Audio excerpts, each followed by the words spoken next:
మొంతా తుఫాను ప్రభావిత ప్రాంతాలను సీఎం రేవంత్ రెడ్డి పరిశీలిస్తారు. హుస్నాబాద్, హన్మకొండ, వరంగల్ ప్రాంతాలను ఏరియల్ సర్వే ద్వారా పరిశీలిస్తారు. మధ్యాహ్నం హన్మకొండ జిల్లాలోని రంగంపేట, సమయనగర్, పోతనానగర్ ప్రాంతాలను పరిశీలించి కలెక్టరేట్లో అధికారులతో సమీక్ష నిర్వహిస్తారు. దీనిపై మరింత సమాచారాన్ని మా ప్రతినిధి రిషికేష్ అందిస్తారు. మోంతా తుఫాన్ కారణంగా తెలంగాణ విలవిల్లాడింది. 4,50,000కు పైగా ఎకరాల్లో తీవ్ర పంట నష్టం జరిగినట్టుగా ప్రాథమిక నివేదిక చెబుతోంది.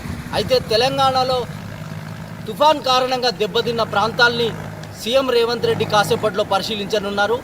వరంగల్, హన్మకొండ, అదేవిధంగా హుస్నాబాద్ ప్రాంతాల్లో ఏరియల్ సర్వే ద్వారా ఆయన రివ్యూ చేయనున్నారు. ఆ తర్వాత స్వయంగా హన్మకొండ జిల్లాలో తీవ్రంగా నష్టపోయినటువంటి రంగంపేట, సమ్మయ్యనగర్, పోతనగర్ కాలనీలో స్వయంగా ఆయన పరిస్థితిని పరిశీలించనున్నారు. ఆ తర్వాత హన్మకొండలోని కలెక్టరేట్లో అధికారులతో వరద ప్రభావిత ప్రాంతాలు, నష్ట పరిహారం పైన ఆయన సమీక్ష నిర్వహించనున్నట్టుగా తెలుస్తోంది. మొత్తంగా తెలంగాణ రాష్ట్ర వ్యాప్తంగా మోంతా తుఫాన్ మిగిల్చిన తీవ్ర విషాదాన్ని ప్రభుత్వం ఏ రకంగా అంటే నష్టపరిహారం అందిస్తుంది, రైతాంగాన్ని ఏ విధంగా ఆదుకోబోతుంది అనేటువంటిది కొంత రైతులు ఎదురు చూస్తున్నటువంటి పరిస్థితి కొనసాగుతూ ఉంది.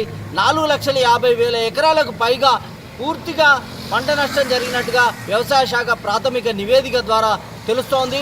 మరోవైపు వరంగల్, హన్మకొండ జిల్లాల్లోనే 58,000 ఎకరాల్లో వరి పంట నష్టం కాగా 16,500 ఎకరాల్లో పత్తి పంట పూర్తిగా దెబ్బతిన్నటువంటి పరిస్థితి కొనసాగుతుంది. వరంగల్, హన్మకొండ, ఖమ్మం, హుస్నాబాద్ సంబంధించినటువంటి ఈ 4 ప్రాంతాల్లో మోంతా తుఫాన్ ఎఫెక్ట్ తీవ్రంగా ఉంది.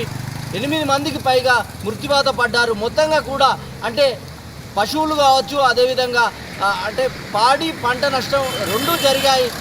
చేతికొచ్చిన పంట అంటే వర్షం కారణంగా నీటి పాలైంది. 2 రోజులుగా కురిసినటువంటి భారీ వర్షం తీవ్ర విషాదాన్ని నింపింది. రైతులకు కడగండ్లు మిగిలినటువంటి పరిస్థితి. మరోవైపు మార్కెట్ యార్డులో ఉన్నటువంటి ధాన్యం పూర్తిగా తుడిచిపెట్టుకుపోయింది. అదేవిధంగా కళ్ళల్లోని తర్వాత తదితర ప్రాంతాల్లో ఉన్నటువంటి ఏదైతే ధాన్యం పూర్తిగా వాగుల్లో కొట్టుకుపోయినటువంటి దృశ్యాలు పూర్తిగా కంటతడి పెట్టిస్తున్నాయి. హుస్నాబాద్లో అయితే తారవ ఏకంగా కలెక్టర్ యొక్క కాళ్ళపైన పడి తనని ఆదుకోవాలని రైతాంగం చెప్తున్నటువంటి పరిస్థితి. ఇవన్నీ కూడా దృశ్యాలు ఒక తీవ్ర విషాదాన్ని చూపెడుతున్నాయి. తెలంగాణ రాష్ట్ర ప్రభుత్వం ఏ రకంగా స్పందిస్తోంది, సీఎం రేవంత్ రెడ్డి ఎట్లాంటి పరిహారాన్ని ప్రకటిస్తారు, ఎక్స్గ్రేషియా పంట నష్టానికి సంబంధించి ప్రధానంగా అంటే పాడి పంటలు, పశువులు కోల్పోయిన రైతాంగానికి ఎక్స్గ్రేషియా చెల్లిస్తామనేటువంటిది వ్యవసాయ శాఖ మంత్రి తుమ్మల నాగేశ్వరరావు చెప్పారు.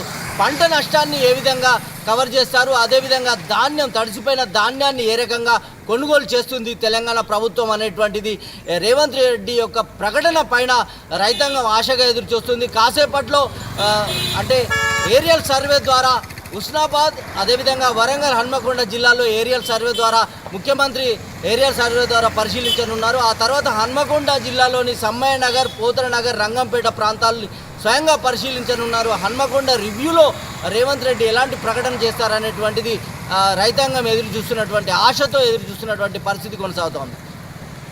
కెమెరా పర్సన్ శ్రీధర్తో రిషికేష్, 99 టీవీ, కరీంనగర్ నుంచి.